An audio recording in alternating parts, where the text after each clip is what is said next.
Assalamualaikum warahmatullahi wabarakatuh. Perkenalkan, saya Ningrum Desa Putra dari kelas 12 IPA 4. Di sini saya akan mempresentasikan substansi genetika. Dalam substansi genetika sendiri terdiri dari DNA, RNA, serta sintesis protein. Yang pertama saya bahas yaitu DNA. DNA sendiri adalah asam deoksiribosa yang mengandung informasi genetik. Di dalamnya terdapat molekul kompleks yang terdiri dari berbagai komponen, di mana sebagian diantaranya diturunkan sebagai organisme induk ke keturunannya selama proses reproduksi. DNA sendiri tersusun dari rangkaian nukleotida. Nukleotida sendiri adalah gabungan antara gugus fosfat, gula pentosa, serta basa hidrogen. Adapun nekrosida sendiri adalah gabungan antara gula pentosa serta basa hidrogen. Setiap nukleotida mengandung gugus gula deoksiribosa yang memiliki 5 atom karbon. Semua nukleotida pada DNA mengandung gula dan gugus fosfat yang sama, sehingga mereka sering disebut sebagai tulang punggung DNA.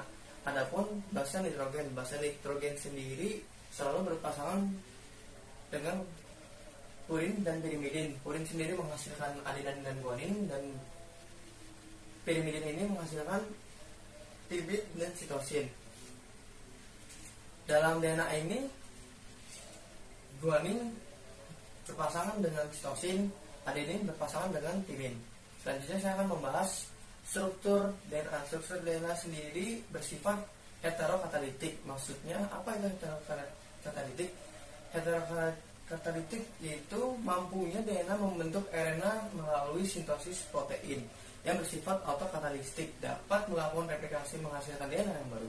Replikasi itu apa? Replikasi adalah proses penggandaan DNA untuk memperbanyak diri yang terjadi pada fase sintesis saat interaksi menjelang sel akan membelah.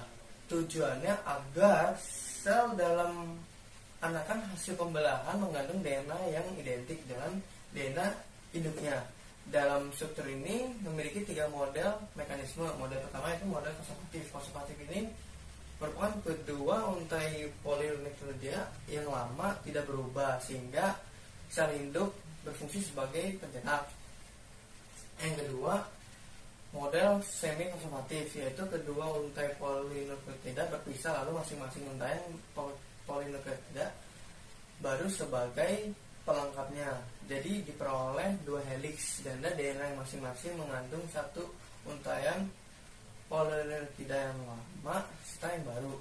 Dan yang selanjutnya, yang ketiga, yaitu model dispersif, yaitu beberapa bagian kedua untayan polinukleotida lama secara tersebar fungsi sebagai cetakan, lalu masing-masing bagian membentuk bagian-bagian polinukleotida yang baru, yaitu menjadi diperoleh 2 helix ganda pada DNA yang masing-masing mengandung molekul DNA lama serta yang baru, sama seperti tadi semi konservatif. Namun kita jelas lebih dalam lagi, yaitu tentang double helix ganda. Struktur helix ganda DNA dapat diilustrasikan sebagai tangga tali berpilin. Yaitu fosfat dari suatu nukleotida akan membentuk ikatan fosfodiester dengan gula dari nukleotida berikutnya. Ikatan sementara itu, basa nitrogen purin pada suatu nukleotida akan membentuk ikatan hidrogen sebagai pasangan tetap dengan pirimidin dari nukleotida lainnya. Ikatan basa purin dan pirimidin diilustrasikan sebagai anak tangga. Ikatan hidrogen yang dibentuk adenin dengan timin adalah 2 ikatan hidrogen, dan sedangkan guanin dan sitosin membentuk 3 ikatan. Yang selanjutnya saya akan menjelaskan fungsi dari DNA sendiri. Fungsi dari DNA sendiri terdiri dari replikasi. Kita ilustrasikan replikasi ini, setiap molekul DNA dibedakan berdasarkan urutan nukleotida, yaitu urutan basa nitrogen muncul dalam makromolekul yang mengidentifikasikan molekul DNA. Misalnya, ketika ganda manusia diurutkan satu persatu, nukleotida yang membentuk masing-masing dari 23 pasang kromosom diletakkan seperti serangkaian halaman, sehingga di daerah berantai tunggal. Sementara ini, sejumlah enzim diperoleh lainnya, termasuk DNA polimase, bekerja untuk membuat untayan komplementer dengan nukleotida yang tepat dipilih melalui pembentukan ikatan hidrogen. Enzim-enzim ini menciptakan molekul polinukleotida baru sampai seluruh DNA terreplikasikan. Yang kedua yaitu transkripsi. Transkripsi sendiri adalah fungsi penting dari DNA sebagai materi genetik untuk mengarahkan aktivitas fungsional atau fisiologis sel. Kebanyakan peran-peran katalitik dari fungsional dalam tubuh dilakukan oleh peptida, protein, dan RNA. Struktur dan fungsi molekul-molekul ini ditentukan oleh urutan nukleotida dalam DNA. Ketika molekul protein atau RNA perlu diproduksi, langkah pertama yang harus kita lakukan yaitu transkripsi, seperti replikasi DNA. Ini dimulai dengan pembentukan sementara wilayah beruntun tunggal. Daerah beruntun tunggal sendiri kemudian bertindak sebagai template untuk polimerase molekul RNA polinukleotida komplementer, satu dari dua untai DNA yang terlibat dalam transkripsi disebut untai template atau untai pengkodaan. Yang selanjutnya saya akan menjelaskan replikasi DNA. Proses-prosesnya itu terdiri dari 6.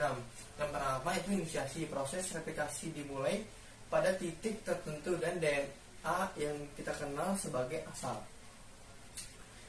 yang dikatalisis oleh protein inisiator. Urutan asal terdiri dari adenin hingga timin. Di lokasi situs asal protein inisiator membentuk kompleks replikasi yang membentuk resleting DNA untai ganda atau helix. Yang kedua itu adalah elongasi. Elongasi tersebut menambahkan sedikit asam amino pada rantai protein yang sedang tumbuh. Sintesis leading strand dimulai dengan sintesis RNA primer dan primase di lokasi asal. Urutan nukleotida yang ditambahkan ke primer oleh enzim DNA polimerase 3 yaitu dari arah 5 aksen hingga 3 aksen. Yang ketiga yaitu garpu replikasi. Garpu replikasi ini adalah struktur selama replikasi DNA. Garpu replikasi diciptakan oleh enzim helikase yang memutuskan ikatan hidrogen yang memegang untai DNA bersama-sama. Hal ini berfungsi sebagai template untuk leading strand dan lagging strand. Yang keempat yaitu semi-konservatif. Replikasi melalui DNA yang terjadi dengan dua untai komplementer yang dipisahkan oleh aksi enzim tertentu. Enzim ini membuka molekul dan mengekspos basa nukleotida. Setiap untai molekul DNA tetap utuh dan berfungsi sebagai template untuk sintesis untai komplementer. Modus replikasi DNA adalah semi-konservatif, di mana salah satu dari setengah molekul DNA lama dan setengah lainnya adalah DNA yang baru. Yang kelima yaitu lagging strand. Lagging strand itu adalah untaian DNA yang berkembang dari sintesis dalam arah yang sama dengan garpu replikasi. Enzim polimerase membaca template lagging strand dan hal itu menambah nukleotida untuk melengkapi untaian yang berkembang terus-menerus. Yang keenam yang terakhir yaitu lagging strand adalah untaian DNA yang berkembang yang disintesiskan berlawanan arah dengan garpu replikasi. Replikasi lagging strand ini lebih rumit daripada leading strand, yaitu lagging strand disintesiskan dengan segmen sesingkat-singkatnya yang dikenal sebagai fragmen Okazaki. Di dalam lagging strand ini, template DNA memulai sintesis RNA primer singkat. Primer RNA kemudian dihapus dan diganti dengan fragmen DNA dan bergabung bersama DNA ligase. Dan selanjutnya saya akan membahas tentang RNA. RNA adalah singkatan dari ribonukleat acid yang merupakan salah satu materi genetik yang terdiri dari nukleotida. Dalam tubuh manusia, RNA berperan sebagai pembawa informasi genetik dan penerjemah dalam sintesis berbagai macam protein. Yang pertama-tama saya bahas di RNA yaitu strukturnya. Strukturnya sendiri, RNA terdiri dari basa nitrogen yang terikat pada tulang belulang gula fosfat membentuk suatu rantai tunggal yang berpilin atau single helix. Gula fosfat berfungsi sebagai tulang punggung adalah ribosa yang terdiri dari dua karbon, yaitu satu oksigen dan satu gugus hidroksil, itu OH-. Gugus hidroksi adalah RNA yang membuat tidak stabil dan rentan terhadap basa sehingga RNA tidak dapat bertahan lama. Saat dibutuhkan RNA secara spontan akan disintesiskan dari DNA, digunakan didegradi dan daur ulang kembali. Bahan nitrogen yang terikat pada gula fosfat RNA adalah adenin, guanin, serta sitosin dan urasil. Fungsi sendiri pada kelompok virus, RNA merupakan bahan genetik yang berfungsi sebagai penyimpan informasi genetik. Sebagai DNA pada organisme hidup lainnya, masa virus ini menyerang sel hidup. RNA dibawanya masuk ke dalam sitoplasma sel karbon yang selanjutnya ditranslasi oleh sel inangnya sendiri. Namun perannya RNA terletak pada fungsinya sebagai perantara selang DNA dan protein dalam ronde ekspresi genetik. Karena penjalanan untuk semua organisme hidup, dalam peran ini RNA dihasilkan sebagai salinan kode urutan basa nitrogen DNA dalam ronde transkripsi. Kode urutan basa ini tersusun dalam bentuk triple N, yaitu dikenal dengan nama kodon. Setiap kodon berasasi dengan satu asam amino. Lanjut dengan jenis-jenisnya sendiri pada RNA. Jenis-jenis RNA ini terdiri dari 3, yaitu rRNA. Yang pertama, rRNA ini adalah struktur yang panjang dan stabil, dilansir oleh Encyclopedia Petrus. rRNA disebut RNA ribosom karena merupakan penyusun ribosom bersama dengan protein dalam sitoplasma sel. Selain membentuk ribosom, rRNA berfungsi sebagai pengatur dalam sintesis protein. Sebagai hal kecil, rRNA berfungsi untuk menerjemahkan informasi yang dibawa oleh mRNA, dan sebagaimana besar lainnya berfungsi untuk bergabung dengan asam amino untuk membentuk berbagai macam protein dan non-esensial. Yang kedua itu mRNA. mRNA ini adalah RNA membawa pesan, atau mRNA memiliki struktur yang pendek dan tidak stabil sesuai dengan kode genetik DNA yang dibawanya. Dilansir Microbial Notes, kode genetik disimpan mRNA dalam bentuk triplet, nukleotida atau kodon. Kode genetik ini kemudian digunakan untuk mengarahkan sintesis protein. Yang terakhir yaitu tRNA. tRNA adalah transfer RNA yang memiliki struktur paling kecil jika dibandingkan mRNA dan RNA. Dilansir dari Michael Notes, tRNA terdiri dari 75-95 nukleotida yang stabil karena diikat oleh ikatan hidrogen. tRNA berfungsi untuk membaca asam amino dibutuhkan dengan cara meletakkan diri pada mRNA. Dan kita melihat gambar di bawah ini. Di gambar di bawah ini terlihat struktur tRNA bagian melekat ke mRNA ketiga basa sitosin, urasil, dan sitosin. Tersebut adalah antikodon yang melekat pada kodon mRNA. Basa guanin akan selalu melekat pada sitosin, dan urasil akan selalu melekat pada adenin. Pelekatan kodon mRNA dan antikodon tRNA adalah proses pembacaan kode genetik asam amino yang dibutuhkan. tRNA akan mengambil asam amino dan pada bagian ujung 3 aksen adalah tempat melekatnya asam amino asam amino ditransfer ke ribosom. Selanjutnya saya akan menjelaskan sintesis protein. Dalam sintesis protein ini terdiri dari dua, yaitu transkripsi dan translasi.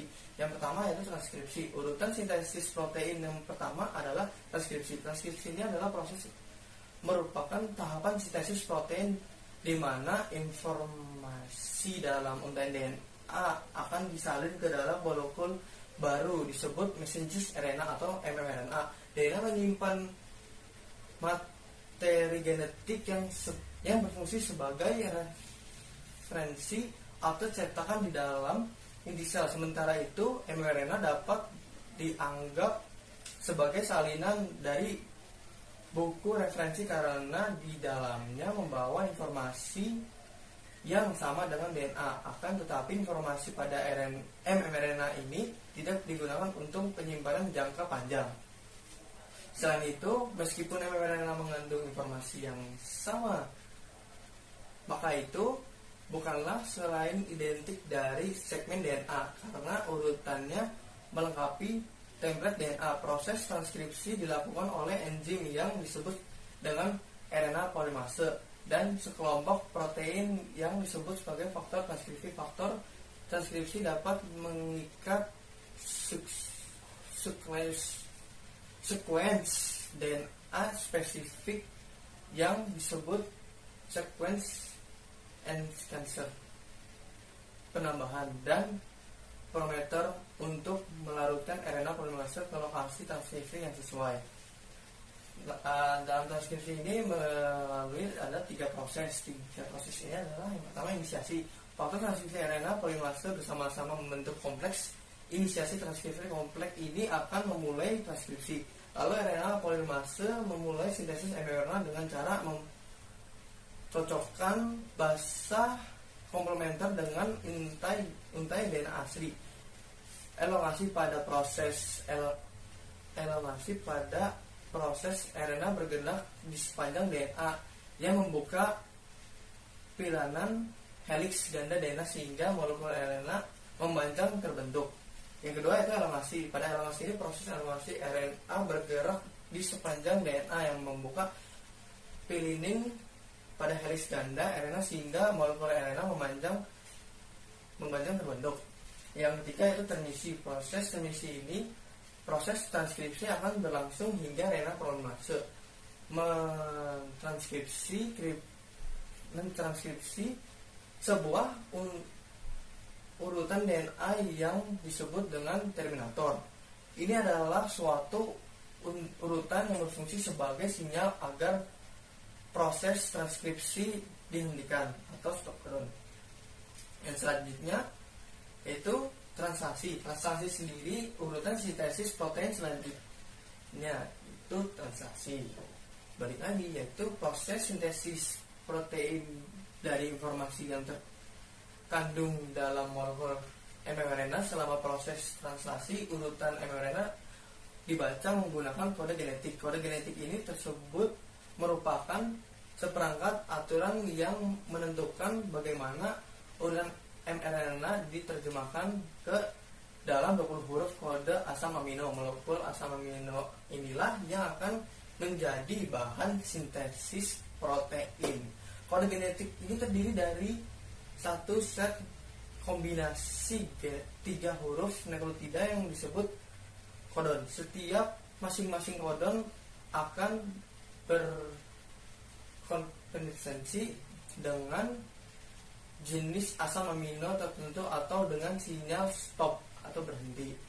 Di akhir proses ini, translasi akan terjadi dalam ribosom yang berperan sebagai pabrik untuk sintesis protein.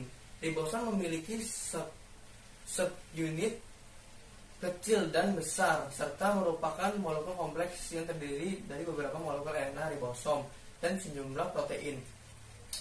Translasi ini sama seperti transkripsi yang terdiri dari 3 proses yaitu inisiasi, elongasi, dan termisi.